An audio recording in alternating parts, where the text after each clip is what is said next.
So yun, what's up mga boss? So yan, eto mga bossing, may share na naman ako sa inyong isang diskarte, no? Malupitan nito. So ito mga boss, kita nyo ba itong mga hawak ko? Ito. Yan. At kita nyo to, 1.5 na plastic. So alam nyo ba mga bossing, ito yung ginagamit ng mga steelman. Ha? So kung ikaw ay steelman, tapos hindi ka gumagamit nitong mga ganito, siguro kulang pa yung experience mo sa pagiging steelman. Ito, mga ano yan, mga patapo na, pero ginagamit talaga to sa mga steelwork, sa mga pag nagre-reverse tayo, lalong-lalo na mga beams. Yan, ito gamit na gamit to sa biga. Paggawa ng mga biga, nagbabakal tayo ng biga o kahit nga poste, pwede to mga boss kung nagagawa tayo ng mga poste sa baba. So ngayon mga boss, papakita ko sa inyo kung paano ginagamit to. So yan, you better watch out.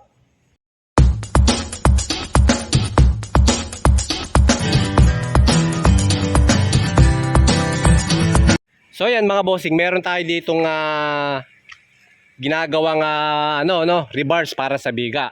Ngayon, minsan pag nagsusuksok tayo ng bakal na ganito, kunyari lalagyan natin ng stiffener, dadagdagan natin ng main bars, sumasabit yan dun sa mga stirrup natin. Yan, so bali itong mga plastic na to mga bossing, ang gagawin nyo lang yan, isusuksok nyo lang yan dito sa dulo. Para ang purpose nito, hindi sumabit dun sa mga stirrup itong ating bakal. Kasi pag walang ganyan, sasabit yan. O, ngayon, kahit mag-isa ka lang, di ba? O, kita nyo. O, di ba? Dire-diretso ang pasok. Walang sagabal, hindi sumasabit. Di ba? Kahit mag-isa kayo, pwede kayong magbakal. O, pwede kayong magsuksok ng bakal. Ng, yun, o, di ba? Nasa dulo na. Ayun na siya, o. Lagi na. Ito siya. Hirap, wala tayong cameraman. Diba? Oh. Ngayon, puntahan natin 'to sa dulo. Diba? Tingnan natin, nandun na nga siya ngayon sa dulo, nakalampas na.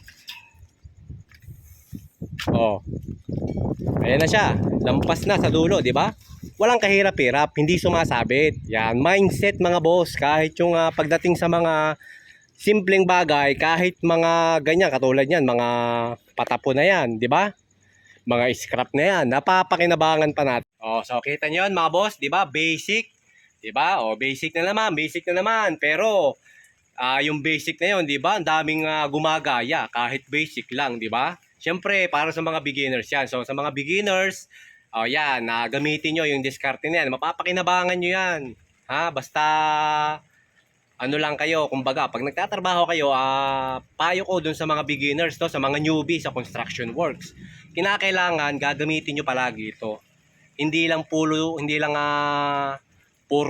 lakas ng loob. Ang trabaho kasi hindi naman puro lakas ng loob yan. Kailangan may ganito ka. Pag wala kang ganito, malakas ng loob mo, paano mo gagawin yung mga bagay-bagay na gusto mong gawin kung hindi ka mag-uumpisa sa pag-iisip, di ba? O kahit gustong gumalaw ng katawan mo, hindi naman maabot nito. Useless. Kaya dapat sa construction work, kinakailangan meron ka nito. Ayan, mindset mga boss. Shoutout sa inyong lahat. Comment na tayo dyan. So yun mga boss, bali sa 29 nga pala ng gabi, meron tayong pa-game. So mamimigay kami ng GCash. So very special day dahil birthday ni Ems.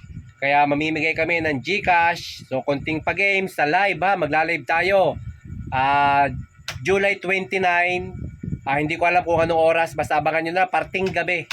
So siguro mga 7 siguro, 7. Tapos kinakailangan syempre yung mga mananalo, mga followers natin, followers. Yung basher pwede rin sumali.